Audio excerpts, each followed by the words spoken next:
YouTube universe, what's up? Okay, that was terrible.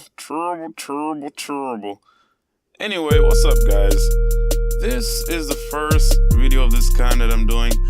I want to start doing more of these videos where it's just like, I guess like news, if you want to call it that. Yeah, I guess like a news video, or just talking about things that are going on in the world of professional wrestling, and kind of giving you some of my thoughts and opinions of it. Now, the next part of this video contains massive NXT spoilers. I'm gonna put a timestamp in the video description so you can just skip this part if you don't want to be spoiled. Alright, once again, spoilers. So, don't watch it if you don't want to be spoiled. If you don't give a shit, proceed with caution.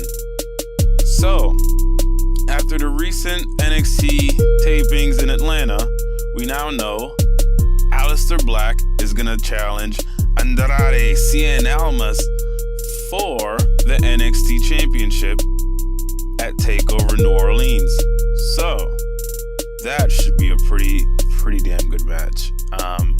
Alistair Black right now, he's pretty hot, I've heard him compared to, like CM Punk, which I don't, maybe like, the MMA type gimmick and the tats, but that's it, CM Punk was like a beast on the microphone. Alistair Black isn't there yet. I'm not saying he couldn't get there, but he's not there yet. But there's definitely a lot of promise in Alistair Black. I mean, he's doing good shit right now. The next thing is Ember Moon will have a rematch with Shayna Baszler at NXT TakeOver New Orleans for the NXT Women's Championship. So, we're going to get part 2, which Shayna Baszler at the tapings, she continued to attack Dakota Kai, trying to break her arm. I guess she's just a new crippler now. That's her gimmick. She's a crippler, and she's rogue. She's renegade. She's just gonna break everybody's arm. So somebody has to stop this. She must be stopped. And Ember Moon is gonna try to do it at TakeOver New Orleans. I guess. Their match at TakeOver Philadelphia wasn't bad. It wasn't good. On a scale of great, good, fine, okay, I would say it was fine. It was just fine. Decent storytelling. It was just fine. Also, we had Ricochet making his in-ring debut. And guess what? It seems like he's gonna keep the name Ricochet. They're not just gonna make up some weird shit and call him that. They're gonna keep Ricochet, which is such good news. Because for the longest, and I think this is kind of like old NXT days, anytime they would sign a free agent from the independents, they would change their name to something weird, something goofy, something Mike McGillicuddy or something retarded. But it seems like they've outgrown that with guys like AJ Styles, Shinsuke Nakamura, and they're letting these guys keep their name, which is wonderful. Also, the Authors of Pain, the Street Profits, and Sanity, consisting of Eric Young and Alexander Wolf, advanced in the first round of the Dusty Rhodes Tag Team Classic. So, this is good. This is good. The only thing I come out of this wondering, the Street Profits beat Heavy Machinery, which for the longest, Heavy Machinery seemed to be like being pushed as like the next big tag team. Now don't get me wrong, I'm so into the Street Profits. There's such good chemistry and their promos are good. All their, little vignettes, that is wonderful stuff. It just kind of makes you wonder, what's next for Heavy Machinery? Maybe War Machine? You never know. Now, I've got here in my notes, Tommaso Ciampa is a great heel. And boy, isn't he. I mean, this guy is getting like, on an NXT level, he's getting like Roman Reigns levels of heat, which not because it's like X-Pac heat where people don't really want to see him, but because there's good character work there. They have a reason to boo have a reason to hate him. He's just, in storyline, in kayfabe, being such a dick. I mean, he's just being a dick, and it's so good. You know, you gotta love it. Now, in other news, it appears the Big Show is training to make an in-ring return.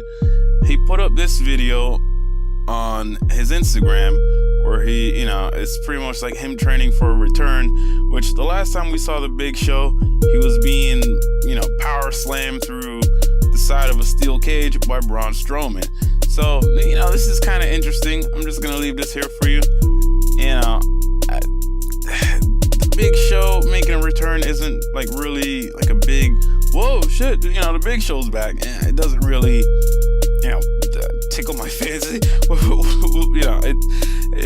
It is what it is. Also, Conor McGregor made a statement as it relates to Ronda Rousey debuting at Royal Rumble. Conor McGregor said, "I'm delighted for her. She looked like she really enjoyed herself at the event. I was very happy to see how she's a pioneer for the game." So there you have it. That's what Conor McGregor thinks about, Ronda Rousey joining WWE. And this kind of makes you wonder, are other semi-popular, mixed martial artists gonna think about making a jump to WWE? What does this mean for the future? Especially where he says she's a pioneer for the game. That's like, it makes it seems like, like she's a trailblazer and there's gonna be more to come. So that's interesting. I found that very interesting. Also, another bit of news about my man Corey Graves. It's not really news. It's just like, if you follow Corey Graves on Twitter, this is just something that I saw and I found curious. Is Corey Graves, like being groomed to be the next voice of the WWE?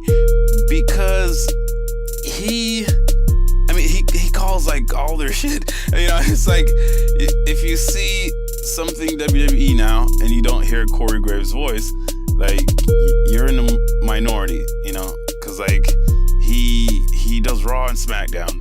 He does like the mixed match job. He calls so many. He does voiceovers for so many different WWE related things. And so he put up this post, and what I found funny was down here in the comments, this guy's just like, "Oh, well, wait till you have to call the XFL too." And I found that funny. I think I enjoy Corey Graves on commentary much more so than like the stoic, ungodly Michael Cole. Corey Graves just seems a lot more credible, and he's well on his way to being the best main roster commentator for, I guess, this era, the reality era, whatever you want to call it, the modern era. And finally, for the main event.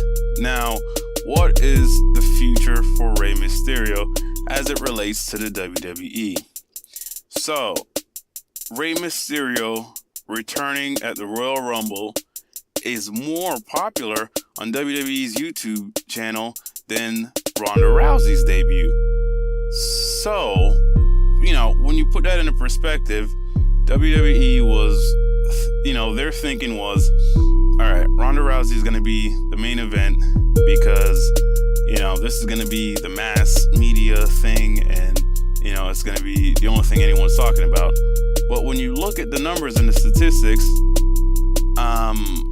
no, more wrestling fans care about Rey Mysterio and, oh, is he back? Is he a part of the WWE? Than, they do Ronda Rousey debuting. So this makes you wonder, is he gonna return on a semi full-time basis?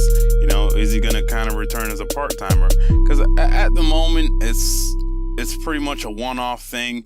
He was just in the Rumble, and he doesn't, seem like he's gonna appear in anything else. But after, getting these statistics that, no, people want Rey Mysterio, maybe the WWE is gonna try to make something work, Maybe they're gonna... I was thinking the general manager for 205 Live, but obviously that's been revealed to be Rockstar Spud. So I don't know. Maybe he's gonna be in the 16-man tournament. Maybe he's gonna have a spot or two here or there on Raw or SmackDown. You never know. But as of now, there is no deal in place. But that is all I got for you guys. Once again, thank you for watching. I don't have anything to plug, but you know, just subscribe to the channel. You know, subscribe if you want. Subscribe. I'll wait.